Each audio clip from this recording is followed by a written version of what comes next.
on fire. Can you see it? Big fire. You bet I can see it. Some house just exploded and ignited on fire. It's the kind of story that sends a shiver down your spine. Wait, were there people inside the house? Yes, there are. They're probably dead. A Scottsdale home rigged to explode. It was a tremendous explosion, just shook the whole house. A young family dead inside. I don't know what has happened, but I just asked for your prayers. The Scottsdale Police Department has ruled this as a triple homicide. Mom, Mary Fischer, 12-year-old Brittany, and 10-year-old Bobby, all killed before the explosion. The only person we are looking for to help fill the puzzle here is Mr. Fisher. The search for answers heats up. They are literally going through every piece of ash in this house. All clues pointing to one person. We now consider him to be a suspect in the murders. Their husband and father. Robert Fischer. Robert Fischer. Robert Fischer. A name that haunts investigators to this day. This is by far the most grisly case I've ever seen. The father turned fugitive, topping the FBI's most wanted list for nearly 2 decades. His last known steps. The search itself started here. Arizona's high country. Do you think he's still out here? I do. There's always a chance that he's literally standing here watching us. A search that's never really stopped. And we get tips every week. The hunt for Robert Fischer, dead or alive. Just come home, please, Robert. Will we ever know for sure? Out of character and unexplainable. It's still beyond comprehension as far as how this could happen.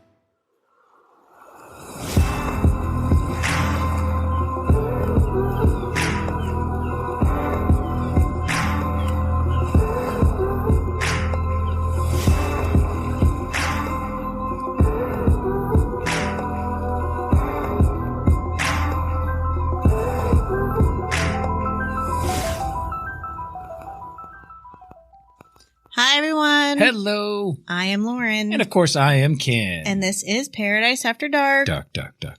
Paradise After Dark is an independent podcast covering true crime, unsolved mysteries, missing people, and some urban legends. Please check out our website, paradiseafterdark.com. On the website, you'll find links to all of our episodes, even the archived ones, our mailing list, merch store, links to our social medias, and of course, our Patreon. And on our website, we also have a little virtual tip jar. So if you just want to help out the show, swing on by there, drop some coins in the little tip jar, and we'll give you a shout out on the show. Speaking of shout outs, we have some shout outs for this week, the tip jar. First, we got Amy Bug from Miami. Thank you, Amy. She's just been like a super supporter of our show. We really appreciate you, Amy. Also, from the other side of the country, James from San Jose, California. San Jose, California. I didn't know that our little podcast got all the way out to California. Well, you know what? When we were out in CrimeCon, there were so many people from California, and I can only assume that this is one of those people that I met at CrimeCon. And I've got Brad from Cape Coral. That's our neck of the woods. Thank you, Brad. Appreciate it. Local. Anything else? Flow Grow. No, I think that's going to be it. Although, Lauren, there is some kind of news we want to kind of bring up. Yes. Actually, we want to tell you, our beautiful listeners, that this is going to be our last episode until August 1st. People just got scared. Like, what do you mean last episode? What? No. What, you guys are done? No, we're not done. We're not done. No, but this summer, I'm going to be doing some extensive traveling, and we're going to be having family in town, and we're just not going to be able to give all we can to the show. Yeah, it's important that we try to bring you guys the best content possible with the best research. And right now, it's just tough for us if we try to put it together because we're not going to give you all that factual content that we normally bring to the table. So we decided it was in our best interest to take some time off and then get back to it when we can actually really get back to it. So we're looking at, it's July 4th today. Yes. So that's the launch day that we're going to put this one out there. And then we're going to come back August 1st. August 1st. Will be the next release. Yes. Great. That's fantastic.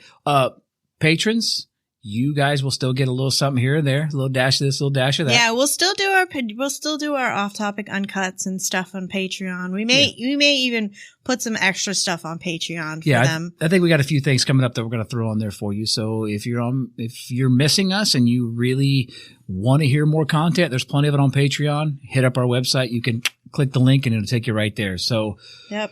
With that all being said, I think that's all for the news that we have, Lauren. And I kind of want to just kind of preface tonight's episode.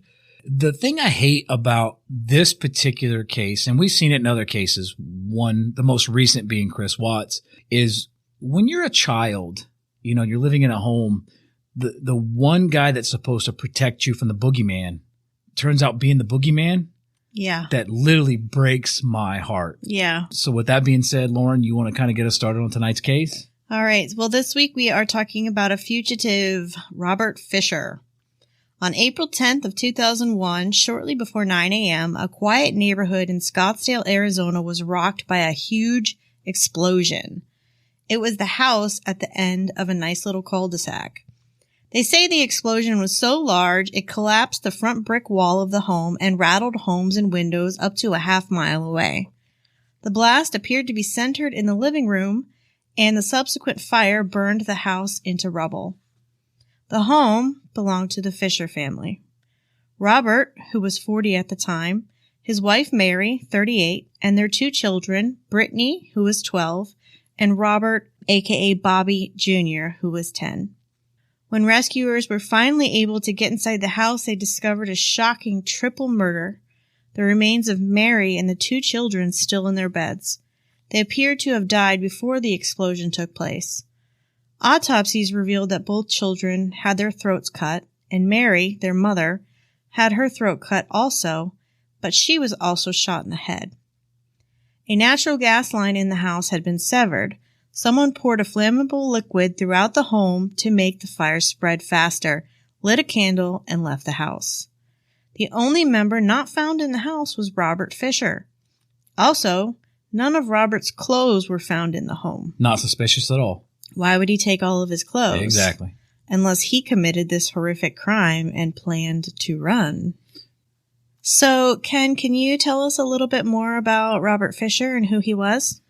Yeah, Robert William Fischer was born April 13th, 1961 in Brooklyn, New York, to William Fischer, a banker, and his mother, who was Jan Howe.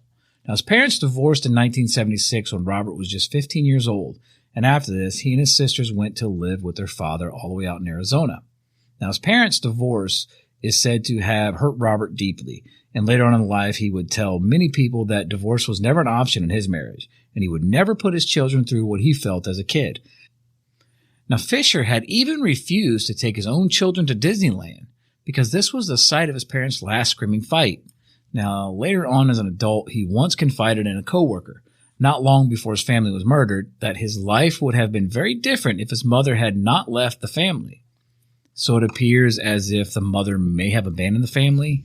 I don't know the full details on that. I can't bring you that information. I couldn't find any more details about his parents' marriage. Yeah, that's not really public record. Yeah, I couldn't find it either. But apparently it played a devastating part in his life. I mean, Fisher's going to go on later to enlist in the United States Navy and even attempted to become part of the SEALs, but was not successful. Which, Lauren, what's the success rate of someone who goes into Navy SEALs? I think it's like less than 10%. Exactly. So this is not something that's easy to do whatsoever. And there's no participation trophy for that job. Well, he was an avid outdoorsman, he was a hunter, and even a fisherman. And Fischer worked as a firefighter in California, but was forced to retire after he had a back injury. This back injury would plague him for the rest of his life. He attempted surgery to fix this problem, but still had a lot of pain, and he does have surgical scars on his lower back. He then moved his family out to Arizona and embarked on a career in the medical field. He worked as a surgical catheter technician, a respiratory therapist, and a surgical technician at the Mayo Clinic in Scottsdale at the time of his family's murders. So Robert married Mary Cooper in 1987. He was described by his family and those who knew him as a man who could be cruel and distant. Some claimed he was a major control freak. Fischer would not allow the walls in the house to be painted anything other than white, and only a small number of pictures were allowed on the wall. Several times her mother had made special things like quilts, Mary's friend Kimberly Sue Davidson told police. She was not allowed to hang them up. She had to store them in the closet, and then he would continually tell her, "Isn't it time you got rid of that stuff?" Sounds to me like it's the makings of what was that movie we watched the other day? That's old, Sleeping with the Enemy. Ah, yes. Very, very similar to that.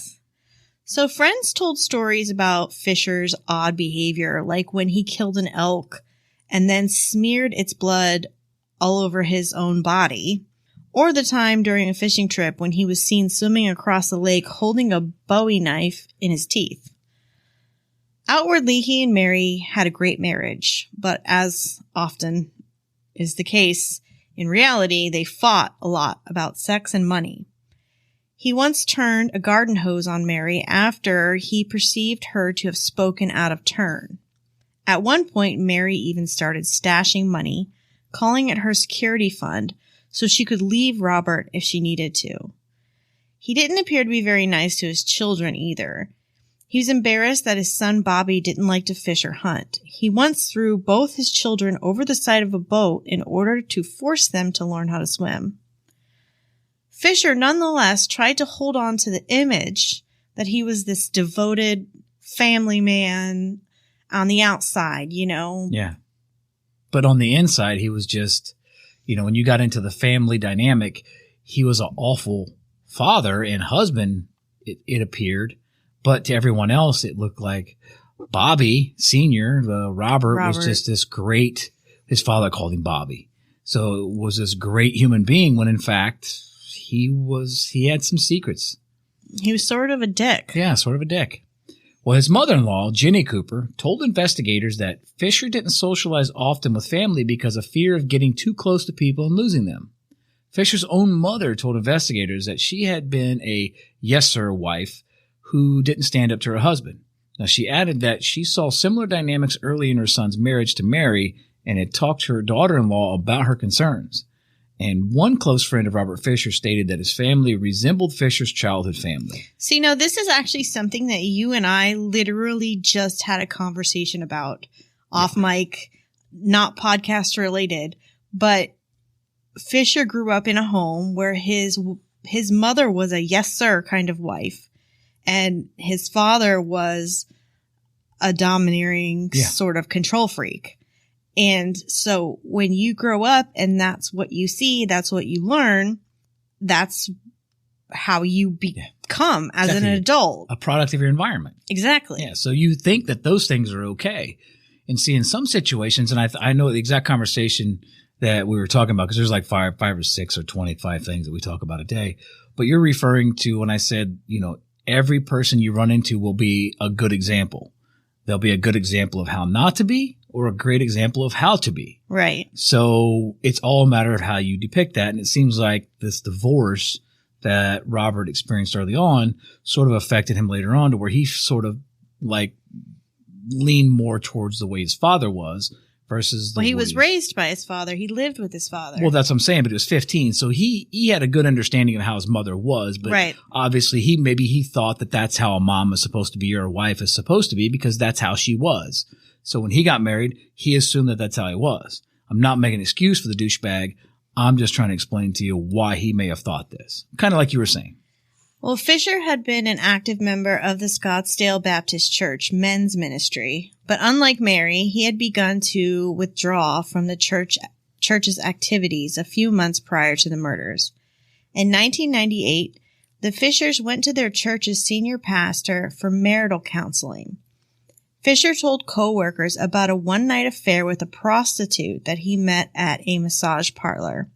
He fretted that his wife would find out that it was the cause of a urinary tract infection that left him ill for several days, but Fisher told a hunting mate that he was renewing his commitment to his faith and his marriage because he, quote, could not live without his family, possibly hinting that he would consider suicide over divorce. Too bad that wasn't the way he went. According to psychologists, an intense fear of loss is not unusual for an individual traumatized by divorce while as an adolescent. Mm-hmm. In the weeks before her death, Mary Fisher told several friends that she was going to divorce her husband. According to a neighbor of the Fisher family, the couple had a loud argument on April 9th at 10:30 p.m. approximately, 10 hours before the house blew up in the explosion. At 10:43 p.m., Fisher was spotted on an ATM camera where he withdrew $280. Mary's Toyota 4Runner was in the background. Yeah, you can clearly see that it's her 4Runner, which, of course, was missing. And we have this photo footage. We'll post it on our social media. Well, back to the explosion. So before firefighters arrived, neighbors used a garden hose to try to keep the flames under control. Now, Rural Metro Fire Department firefighters were on the scene within minutes of the call and kept the 20-foot-high blaze from spreading to the neighboring homes. Now, a series of smaller secondary explosions believed to be either rifle ammunition, maybe paint cans going up, something in the garage that was flammable. Now, this forced firefighters to keep their distance, so they weren't trying to get into the home or get close. Obviously, if you got things blowing up, that's not what you want to do once there's already been one massive explosion. So there was a gas line from the back of the house's furnace that had been pulled out, obviously intentionally done. Now, the accumulating gas was later ignited by a candle that Fischer had allegedly lit, waiting for the gas to accumulate and descend to the flame hours after being lit. So basically what he's done is he's lit a candle and he's got the gas line pulled out. Now, it's not going to be something that's going to ignite immediately because the gas is going to have to accumulate in the house to where you get the right mixture, whatever. When the gas in one room meets the candle in the other room, you get an explosion. Now, this was also expedited by an accelerant that was poured throughout the house. So these poured some type of gasoline or some flammable substance on the house to try to not have it happen quickly, but to ensure that there was going to be a fire in case the candle were to blow out. At least there's something burning in the house. So he planned this out pretty good to make sure that this was the definitive result was the explosion. Now, this delayed fuse, of course, obviously would give him just a little bit of a time, an approximate 10-hour head start in his successful attempt to evade law enforcement. So you understand how this works. So he lights the candle. He's got the gas line pulled out. He's waiting for it to accumulate. And basically the accelerant was just sort of an insurance policy. And this is after he had slit the throats of his children and wife and shot his wife in the head. Thanks for reminding me of that, Lauren.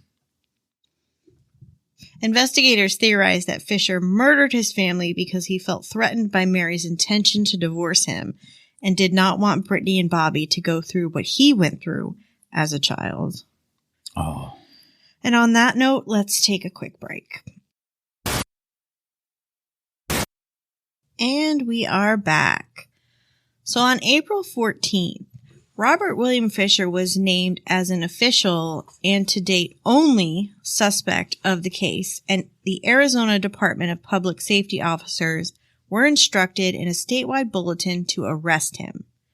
On April 20th, the last physical evidence of Fischer's whereabouts surfaced when police found Mary's Toyota 4Runner and their dog, Blue, in the Tonto National Forest near the towns of Young and Payson, Arizona, 100 miles north of Scottsdale. It was strange that the dog was found with the abandoned vehicle. Many people who knew Robert and his family claimed that he loved that dog Blue more than his family. It was obvious. Why would he abandon the dog? Well, like I said, it's obvious that he loved the dog more than his family because he murdered his family and burnt the house down, but somehow took the dog. And also keep in mind, Lauren, that an Oakland Raiders hat that was identical to the one that Fischer was wearing at the ATM footage that we're going to post was inside the vehicle. Now, here's a little fun fact. There was also a pile of human poop, which was found just outside the passenger door of the Toyota 4Runner. So in my opinion, I feel like the police were actually really super close to him, or whoever found him was really close. I think he got out with a dog. Maybe he stopped to take a poop. Had to go. Everybody's got to go. Whether you're a murderer or not, you still have to go. So everybody poops. Everybody poops. And I think that honestly, he got out of the car with the dog, and maybe the dog was going to the bathroom or whatever, and he literally was doing that, and then he either heard people that found the vehicle or something that spooked him, and he took off. And the dog hung out by the car, and because it's almost like he left some identifying features there that maybe he wouldn't have. But it seems to me like maybe he took off running, so maybe they were a lot closer than they thought to him. That's why he didn't abandon the dog, but it's a survival instinct, so he was running to try to get away from whoever's finding him so he wasn't caught. Right. What do you feel about that? That could be. I don't know how fresh the human poop was. I couldn't find that information, but I mean, that could very well be. They could have almost walked up on him and he heard them first and took off. And well, you've heard certain stories of, if police had just gotten there 2 minutes sooner, or he was actually right there, or they crossed paths, or, the killer was right there in the crowd as the news reporters were filming, and, they see him later. If you look at Golden State Killer, he was actually at one of the meetings that they had, and there's footage of him at one of the meetings, the town meetings, discussing the killer. So little things like that. And that's just what kind of brought my attention. I'm probably wrong, and he probably did hike out on foot, but it was just something I thought, because I don't think he would have left the dog. I don't think he would have saved the dog and then left the dog. I think something forced him to leave the dog, because I don't think that was part of the plan. That's my own personal opinion. I wouldn't have left my dog for any reason. Exactly. But I think if you were about to go to prison for murdering your entire family, you might. So the authorities come in and they search the area immediately around where the vehicle was discovered. Now, they searched one out of dozens of nearby caves. So why only search one? I mean, some of these caves form a complex underground network extending for miles beneath the surface, which probably is why they could only search one, because several professional cavers have suggested that Fischer used them as a hiding place before either escaping, killing himself, or dying from low oxygen levels. So it's one of those things where these guys that go there all the time, they're going to tell you, hey, these things are very complex. So it's possible that maybe they went in the search and was like, wait a minute, we can't get too far into here. We're done. We can't lose, law enforcement trying to look for this guy in his caves. Now, professional cavers have visited these caves many times in the years since the murders, but they found no sign of Fischer at all. No sign of him has ever emerged. No body, no clothes, no anything. The Toyota was discovered less than a mile from the Fort Apache Indian Reservation. Now, police followed a set of footprints that led onto the reservation, but uncovered no sign of Fischer and never searched inside the reservation. Why is that? I don't know. Why would they not search the reservation? I think it's because, probably because they can't be on the reservation lands. They have no authority on the reservation, but that wouldn't stop them from asking the reservation police to help them. Say, hey, we have a fugitive that might be hiding on your reservation. Yeah, but then again, they maybe said, no, we don't want that. Sorry, you can't come. Kind of like a lot of the Brandon Lawson case, where there was a lot of properties they couldn't check. Yeah. So it's quite possible in that situation. On Indian reservations, they're kind of that sovereign nation kind of thing. You can't mess with their stuff. And I understand that. Well, aside from periodic unconfirmed sightings of Fischer, the abandoned vehicle remains the only and last piece of evidence uncovered in this case. And that was uncovered in 2001. So we're talking about 21 years ago. So today, Robert Fischer, once a portrait of a church-going family man, remains the sole suspect in the murders and held a place on the FBI's 10 most wanted list for over 20 years. His picture sat beside the likes of terrorist Osama bin Laden. He was removed from the list in November of 2021 when the FBI determined he no longer fit established criteria for continued inclusion on the list. Thought that was odd.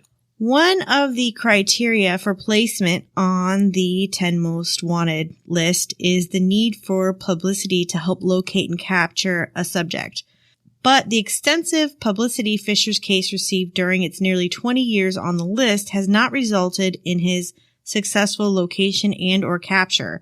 The case no longer fulfills that requirement. Okay. The FBI added, is there continued danger of fugitive present in the community if not apprehended?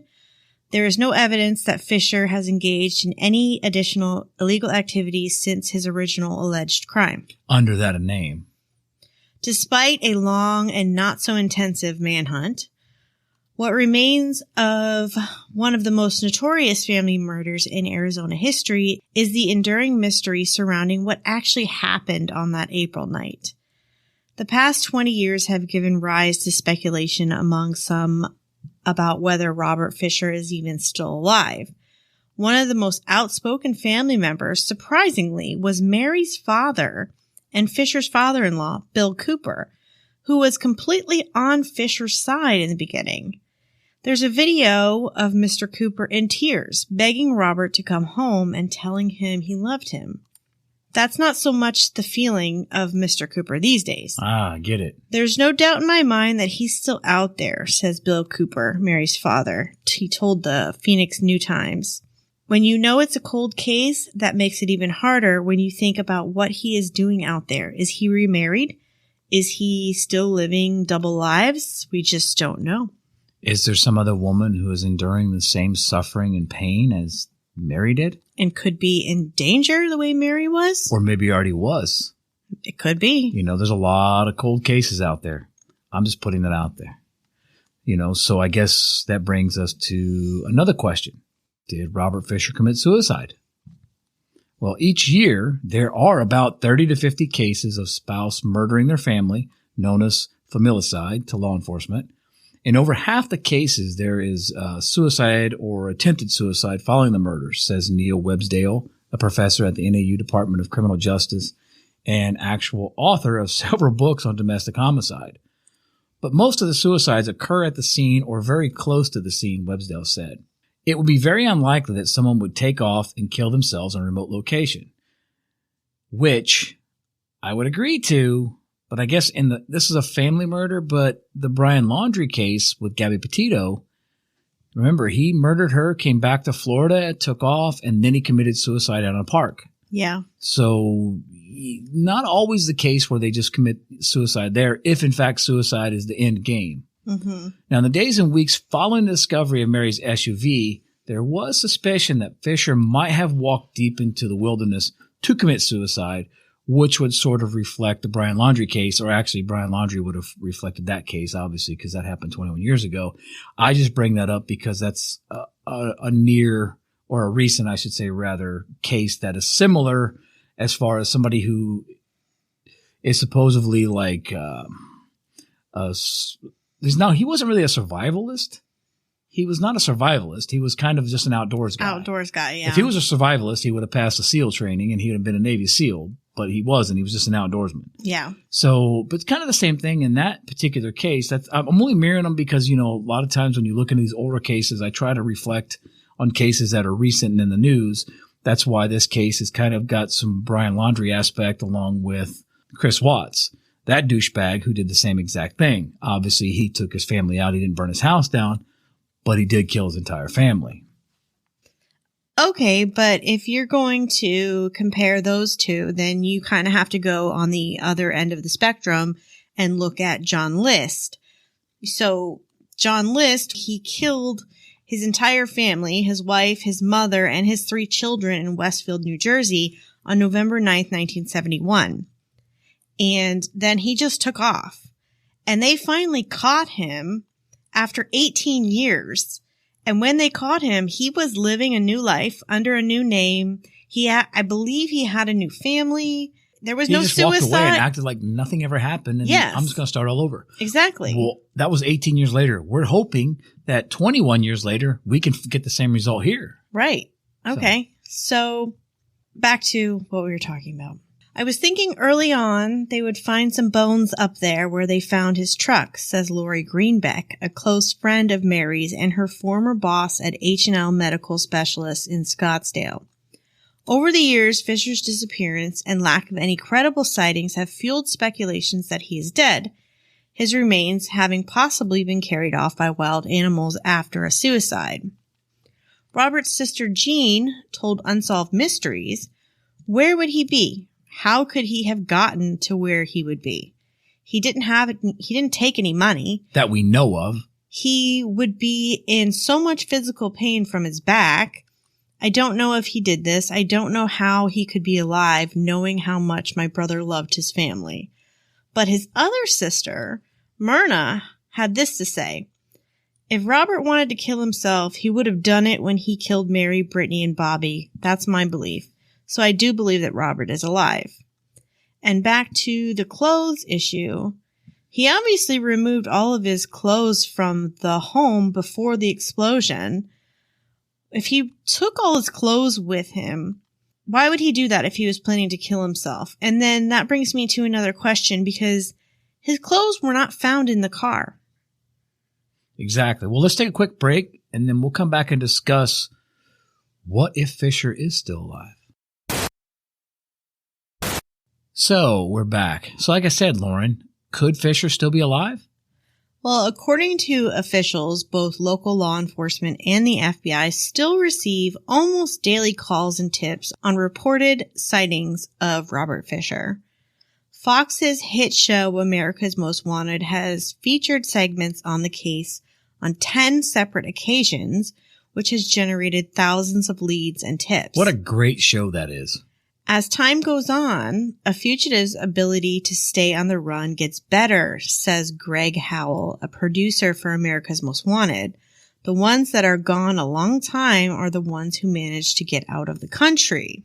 Well, most recently, he's been featured on John Walsh's new show, The Hunt with John Walsh. Now, dozens of Robert Fisher lookalikes have been reported, and Scottsdale Police have even traveled as far as Canada in 2003 to fingerprint one of Robert Fisher's doppelganger. This guy even had the same surgical scar on his lower back. Now, get this for a minute. Can I just humor me for a minute? Because This is what I read on this. So, he gets basically identified in Canada as Robert Fisher. So they believe this is the guy.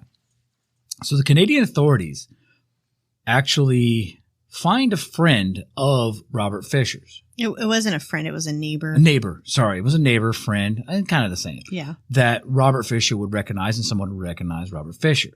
And they bring him into the police station with him. And I guess the guy said that he knew, hey, that's him. That's Robert Fisher. He was even missing a tooth. And the same exact tooth was missing on this guy. I mean, he had the same build, the same height, the same look, the same missing tooth, the same like wonky little stare that he had. He had the same scar. I mean, everything to this guy fit to an absolute T, except the fingerprints didn't match. So they fingerprinted this guy, and they didn't match. But think about that. So they bring this neighbor in there to see how he reacts, and the neighbor even says, hey, that's him. And I actually there's actually a documentary. You can watch it on Prime Video. I think it's called Where is Robert Fisher, where they interview this neighbor. Really? I missed that. I want to watch that. And the neighbor said that they brought him out, and he looked at him in the face, and his eyes got wide, and there was instant recognition. This Robert Fisher doppelganger looked at his old neighbor, and there was like instant recognition in his eyes. And then he tried to turn his head, put his face down, tried to like hide as best he could. But yeah, so there was body language there. Yeah. Well, one of the things that they did prove with this guy is because obviously changing your fingerprints is not an easy thing to do. No. You can sand them down, you can alter them, but changing them is almost impossible to do. But what they did is they took this guy's fingerprints and backtracked them several years back. All the things, from when, the different times that this guy had passports and things like that. So his fingerprints run back. It's not a matter of, he altered his fingerprints, which a lot of people thought. They theorized that it's possible that this gentleman decided to go ahead and change all of his information, and because he wanted to take on this new identity as this guy in Canada. But in fact, it was not Robert Fisher. It was just one of those things where they say everyone has a doppelganger, and this just so happened to be that guy that was so identifiable as Robert Fisher, but in fact it wasn't. Well, as we mentioned, Fisher was last captured in a surveillance photo on the night of the murders, withdrawing $280 from the ATM machine at the Wells Fargo on Scottsdale and McDowell Road in Scottsdale. Well, one thing that I've also got to bring up here, and I'm is the $280, because I've seen a lot of questions why $280? What's the significance? In some cases, that's all they'll allow you to get out of an ATM. So you're only allowed at such a daily limit. Now, obviously, this goes back 21 years ago, that he took this money out. So they did have lesser limits. There's more limits now and things like that. But that also brings me to the topic of why the hell would someone who's going to go out and commit suicide go to the ATM and take out money? Maybe he didn't know at the time whether he was going to commit suicide or not. but he took off his clothes, so that would identify him as not wanting to commit suicide. Go to the ATM and get money out? I'm not going to commit suicide. I need the $280. Why didn't he take out more money? Well, because maybe that's all he could get out. It was nighttime, and he didn't want to go to the bank during the day. He had a murder to commit. He couldn't just be out running around. I really hate this guy. All right. Well, he was wearing, in the ATM footage, he was wearing an Oakland Raiders baseball cap and driving Mary's silver 2000 Toyota 4Runner. Police later found the baseball cap left inside the vehicle, though the other items missing from the home were never found. As I said earlier, where is his clothes? Yeah. Now, this fueled speculation that Fischer likely fled the scene from where the vehicle was found. He may have even had an accomplice helping him, but that's never been proven. Adam Trahan, Fischer's former coworker, said, "I think if he's alive, one of the possibilities is in Sierra Madre, Mexico. It is known for its lawlessness. He could hide in that area very easily." Well, one question I have too, Lauren, and maybe you would agree, this seems to me, obviously, it's obviously something he's thought about, was premeditated. I mean, with doing the accelerant on the floor, right, lighting the candle. So he's kind of mapped this out in his mind. He's timed it out, what he's got to do. He's gotten the clothes out of the house. He's gone to the ATM. This is as premeditated as you can possibly get. So what's to lead someone to believe that this was something he just came up with in a week's time or in a couple days' time? Like, I'm doing this. I've only got a couple days to get all this done. What if this is something he was planning for months? What if it was? And he's had sort of a cache somewhere where he was storing stuff and stowing stuff. Well, actually, you bring that up, and there was speculation because he did go out hunting and fishing. He went on these hunting and fishing trips almost, I want to say, like every weekend or every other weekend. And there was speculation at one point that he may have been going out and stashing things or building some sort of place for him to hide out for a while. But that none of that has ever been found. Nothing of that nature has ever been found. So we don't know. Maybe he was just hunting or fishing, but. Well, Lauren, there is a theory that Fischer may have, like you said, used his survival skills to continue living in the wilderness near Payson, which is where his wife's car was discovered, the Toyota 4Runner. Now, although police and the survival experts are skeptical, obviously this is due to the difficulty of finding food and shelter in that environment, as well as the fact that no evidence has ever emerged of someone living in the woods in that area. It has been suggested that Fischer may have crossed the southern United States border. Now, there was a hostile encounter that occurred in Guatemala in 2009 between tourists and a man said to resemble Fischer. So, this kind of leads investigators to think more along the lines of it's possible that he did leave the U.S. I mean, Fischer's disappearance did take place before the September 11 attacks, which the border security at that time would have been more lax and obviously not as stringent as they are today. So it's possible that he could have crossed over the border a lot easier. I mean, police have considered this to be a reasonable possibility. Well, Robert Caldwell, FBI special agent, said either he is still in the United States or has snuck into Mexico or Canada. I personally believe by now he's hooked up with somebody the way he is, the way he was such a control freak with Mary. I'm sure he's found companionship. If he did find it, it's probably with a woman who he's extremely controlling of. That's a good possibility. I mean, obviously, he's not going to give up that trait. So police have speculated that Fischer may have started a new family and have cited the fear that he might eventually decide to leave and annihilate that family like he did his original family as one of the chief reasons for continuing to search for him. Just like I said about John List.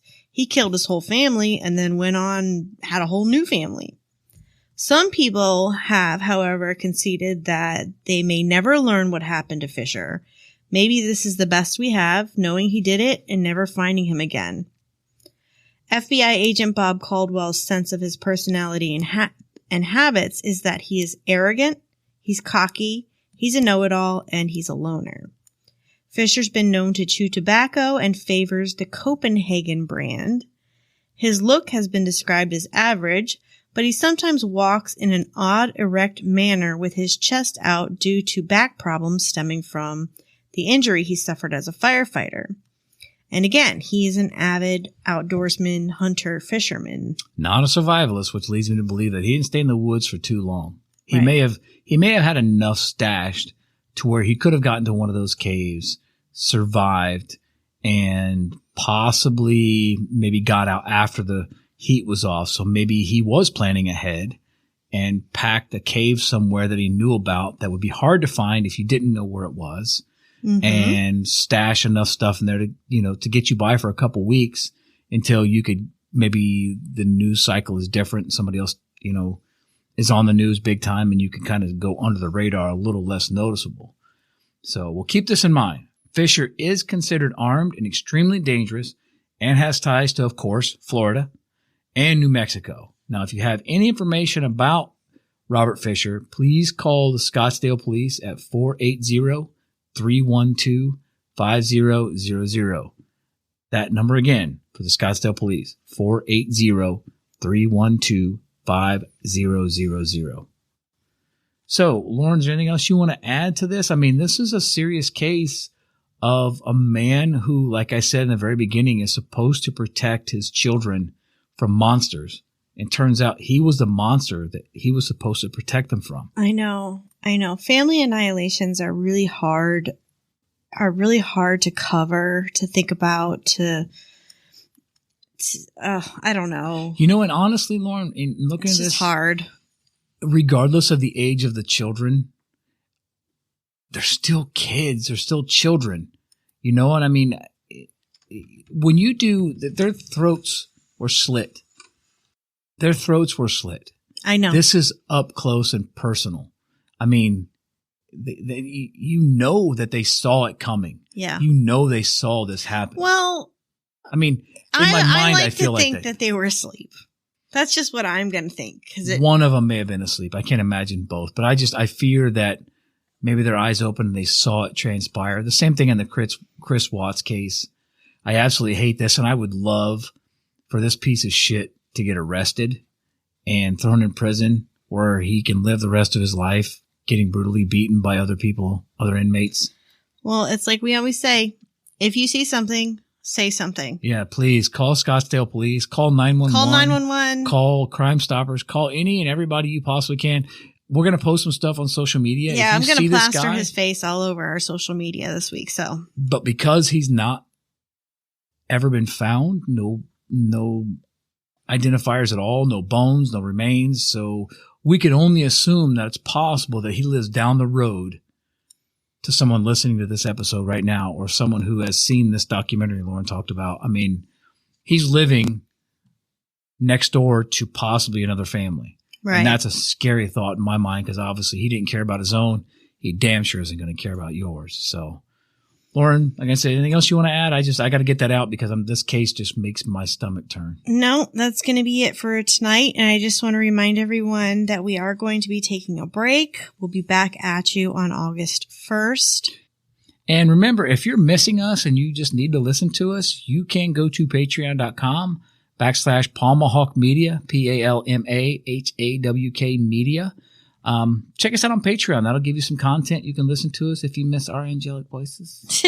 Listen. So, be sure to check out our website for all our social media. There's actually a link right there for the Patreon merch store and all that good stuff. So, you can always hit us up there or just patiently wait. We'll be back at you August 1st. And we really, really want to thank everyone for listening to Paradise After Dark. Dark, dark, dark, dark.